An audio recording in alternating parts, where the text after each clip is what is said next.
What's up, YouTube? Welcome back to KangBrosTV. Gonna cover quick, I think 4 or 5 topics about what's been happening with Liverpool in general. So we'll kick off first of all with the Carabao Cup and the exit out of the EFL Cup. What are you saying about that?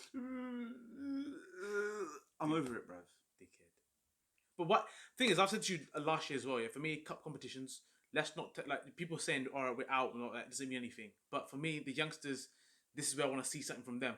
They should be disappointed for me because this is your opportunity to play. Grant, I get all that. I don't deny all that. Winning, I'd love to win. If the opportunity came to win the trophy, yes, I'd love to take it. But it isn't something that I'm going to look at and say that's going to. Let's put it like this: Man City won one trophy last year. And it was a Carabao Cup, and it was deemed the season was deemed a complete failure. So the way I see it is, from a club team overall perspective, yeah, listen, not the end of the world, from my personal opinion, not the end of the world. But I think you make a point there. There's some people that believe they should be playing in that first team. Your opportunity was there to put a stamp on that game to say, right, okay, I'm ready to make. There's only one person that walked away from that game, as far as I'm concerned, that has made a case. I'm intrigued to hear who it is for you because Grujic. 100%.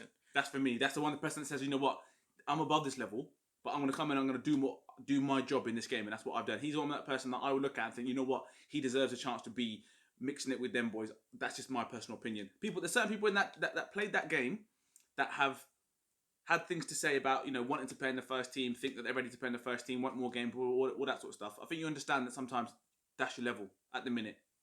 Now I agree. We've been saying for a time that Grujic is the guy that he's done bits to actually have an opportunity to play in the first team or get close to it. And I fully agree with him. I think he was the only person. Nico Williams had a good game as well, especially with all the shit that's happening about people. Yeah, and just to jump on that, listen, don't get me wrong. He played a couple of games for us, and we've thought, yeah, a bit dodgy, whatever. But people, you're getting onto him, like people trying to batter him over social media, like, grow up, get a life. Yeah. But then you know what? There's arguments as well. Is that, you know, people have said the other flip the coin is that you're a professional footballer. You need to expect this shit. You need to be prepared for this kind of stuff because this is the kind of life that you're going to be going yourself into. Like it's only going to get worse. So having a blacked out Twitter, I don't know, like you're going to get that shit come at you regardless. You're going to get it, but at the same time, like I just think some of those fans are Liverpool fans. Yeah, I'm not condoning it whatsoever. I mean, if you're Liverpool fans, fucking back the geezer. Yeah. He's your teammate. Yes, we do it sometimes when we say people ain't been at it. Yeah. But that's an opinion. But I'm not going to go there onto social media and say, listen, you're actually this, you're that. Yeah. Because what'd you get out of that? We say our opinions on players and who've had a bad performance and whatnot, but we don't go there atting players and going messaging them, DMing them, saying, but it's not just our opinion, and that's how it should be left at, as far as I'm concerned. So yeah, I mean, Grujic definitely is the guy that can walk away from that. Even from Arsenal perspective, there were some players there. Well, actually, no. Before we go to Arsenal players, Minamino. What are we saying about Minamino now? Because this is where I thought, you know what, he's looking all right in the first few games, and I was expecting him to do bits. I thought, this is your game to do something. Nada, absolutely nothing. So now people are saying give him time and stuff, but you need to be shining in these games. What are you saying? Yeah, he's making it tough for me. I'm still very much so. I'm still backing the geezer. I still think he's a good player, and I still think that if you're looking at him, I'll give you an example. So we've watched Lallana for a number of years, and he's come on and done bits and pieces, and he looks tidy and looks good in some games, and he doesn't look great in other games. I think at this stage, Lallana's at an age now where he had to move on, and this person comes in at a slightly younger age, offers something similar to what Lallana will give you, and with the potential to get better. And Lallana was good for us. So that's where I see it. He's not the sort of person I'm going to pin all my hopes on to win us loads of games. But he's someone that's going to work hard, and he would be in that squad, and he will give us something, which I think is what we... Because it's difficult to find a player who fits that mould, you know? Yeah. And then from going on from there, right? I just triggered into my head now. We've been battering about getting Wilson time. He did nothing. He missed the penalty. Then Origi comes on. I don't know, his penalty, like, he took about 2 steps, and he needed to score, and we probably would have gone on to probably win the game, and he put the pressure back onto us. Immediately missed after the Arsenal miss. Origi's a striker. He puts out a dud penalty. This guy's time for me is finished. The GOAT's time is done. As far as I'm concerned. I've said it 2 seasons ago. I said it a while ago because I don't think Liverpool he needs to play games at that age that he's at. He needs to play games. That's what I thought. So someone at that age and that stage of their career needs to play games.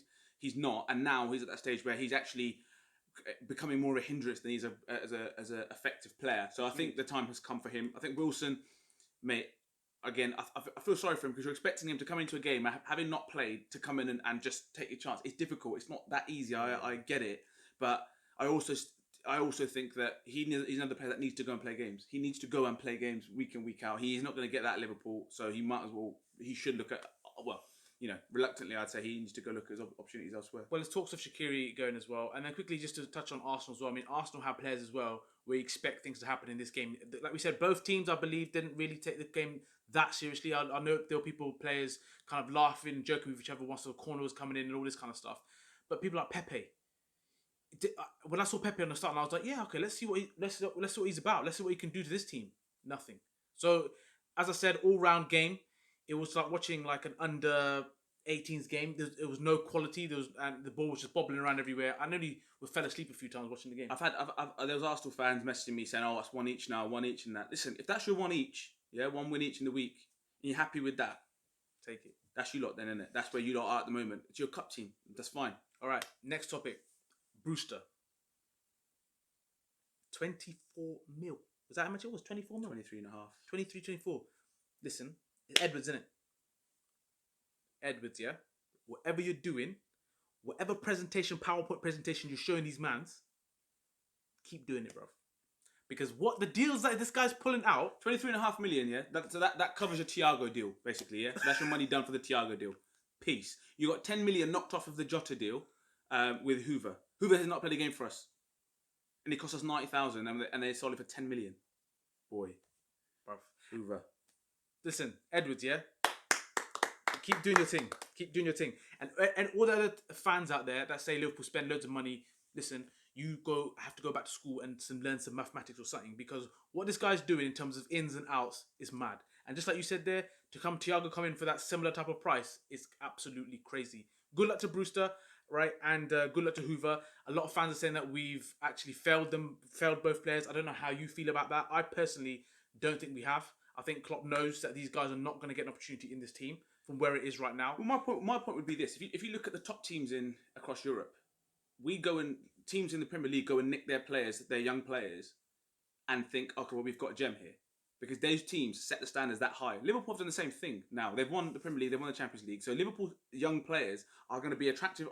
They're going to be attractive to teams, because they're going to be like, right, well, I want that kid's mentality. He can't get in a winning team. There's nothing against him, but that's equally not failing the player. If anything, it's propelling that player to give them an opportunity to go somewhere else and potentially get more game time. So it's a double-edged sword, isn't it? Because some people think, oh, you failed the player. Other people, and me personally, this is what I think anyway. It's like, right, well, they couldn't get into a winning team.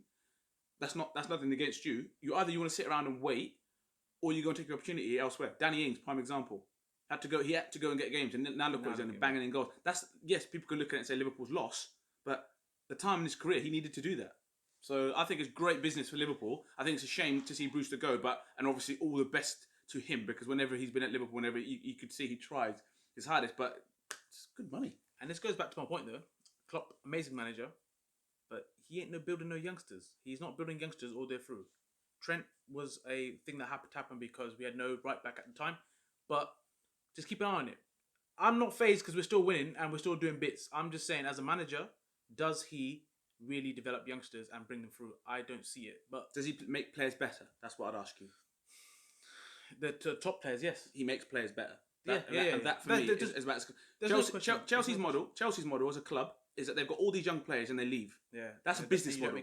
That's a business model, and it's successful for them. So they're never really out of pocket. It's a strong business model. So I ain't got a problem with it. He's come in. He's made that. The first thing he wants is the training complex change from Melwood to the where everyone trains together. He's made that as a priority because he wants them all together. I don't see the problem with it. I honestly don't see a problem. Liverpool have talked about putting their own youngsters through and this, that, and the other. Yes, look over the years. We had like Jay Spearing because he's the young lad that's come through the thing and they have to play him. If you weren't good enough, he's not good enough. Yeah. No, but I'm not complaining because if these youngsters are going to fund people like Thiago coming to our club and Jota, then I've got no problems. Do you know what I mean? Like if that's what it costs, so those two players that we just did there and brought in Thiago, if that's your system, I'm down with Andy that. Robertson was a young player that they bought, a young player that he's made better. Mm. Oh, I'm not. Joe Gomez, he's made better. I'm not saying that he doesn't make players better. That's granted. Every player that's arrived at Liverpool under Klopp has become better. There's no question about that. I'm just saying about does he really bring for people through? And as I said, do we really care? I'm just asking people. I've always said this as well. Those teams at that level, at top level, You don't learn your trade in their first team. Yeah. You are a proven player to be getting to a team. So I said the same thing about Arsenal. Said the same thing about Chelsea's. You can't learn your trade at these clubs. And if that's what your mindset is, that these players have got to learn, they've got to learn. Well, that's what the loan system is for. So I'm not overly bothered or concerned about that. If a young player's good enough, he'll get his opportunities. Trent, Gomez, Nico Williams, Curtis Jones. All of a sudden, he's getting his opportunities. If they're good enough, he'll play you. All right, next topic was Sadio Mane gets COVID. Obviously, get well soon. Do your isolation, quarantine, whatever you got to do. But the question is, how many other players do have COVID?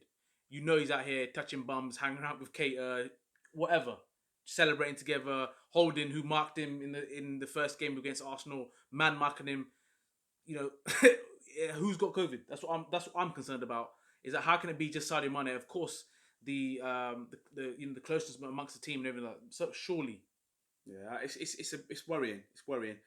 I'm gonna put it out there. I've got a feeling that we will see a break. Or like a pause or like a